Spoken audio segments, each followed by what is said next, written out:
Hello friends, welcome to my channel. তো হাজির হয়ে গেছি আরও একটা মজাদার রেসিপি নিয়ে।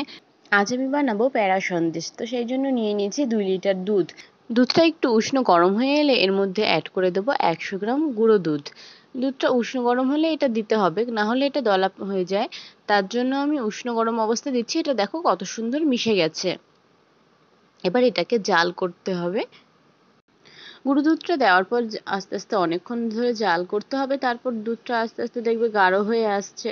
তো এই পজিশনে আমি একটু এর মধ্যে দিয়ে দিচ্ছি 150 গ্রাম মতো চিনি। এরপর নাড়াচাড়া করে চিনিটাকে ভালো করে দুধের সাথে মিশিয়ে নিচ্ছি।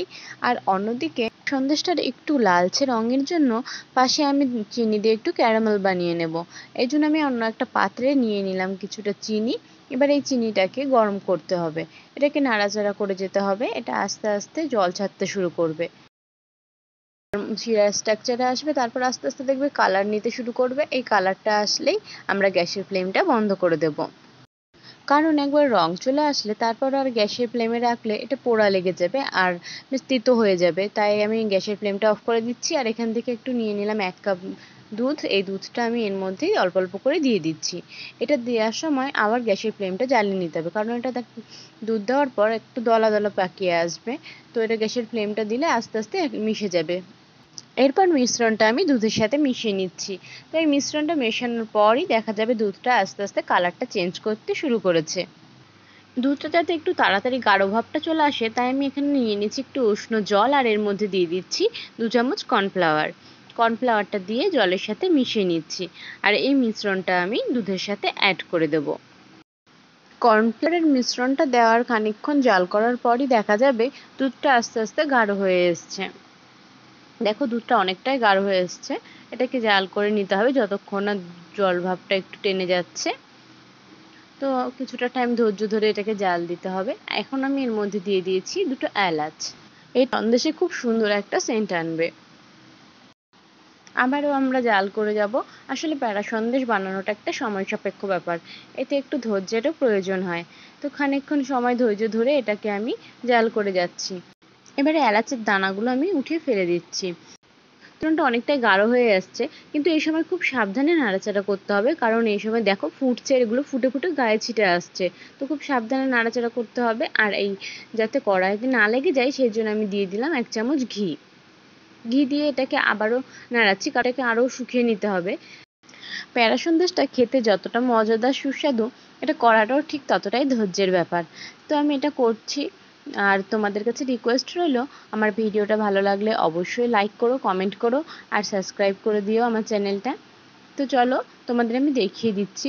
একটু সাবধানে হাতে নিয়ে গোল করে নিয়ে দেখতে হবে। এটা যদি হাতে না লাগে তার মানে এটা হয়ে গেছে। এবার আমি এই মিশ্রণটাকে একটা পাত্রে নামিয়ে নিচ্ছি। তো চলো এইবারে প্যারা সন্দেশে শেপ দেওয়ার পালা।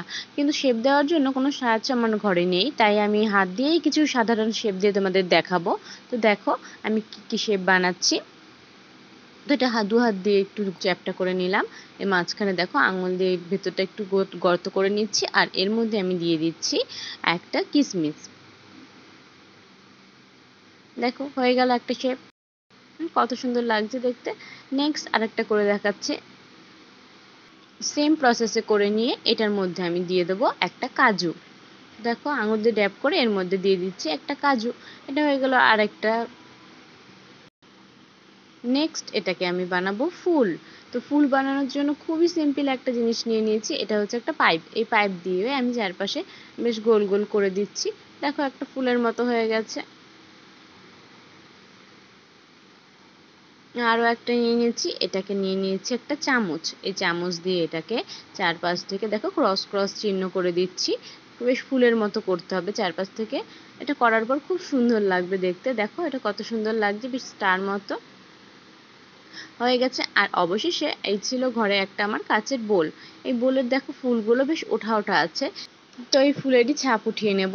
তা আমি এই গোল করে নিয়েছি। দেখো এটা এর মধ্যে দিয়ে একটু চেপে দিচ্ছি। তো চাপার পর এটাকে আস্তে আস্তে করে উঠিয়ে নেব। দেখবে কত সুন্দর ফুলের ছাপটা এর মধ্যে উঠে গেছে। তো দেখো এইভাবেই আমি নানান রকমের সন্দেশের শেপ দিয়ে নিচ্ছি। তোমরাও এই ট্রিকটা ফলো করতে পারো। খুব সুন্দর হবে সন্দেশগুলো দেখতে। তো আমার সন্দেশ বানানো তো কমপ্লিট। তো তোমাদেরও যদি ভালো লাগে তোমরাও অবশ্যই বানিয়ে ফেলো।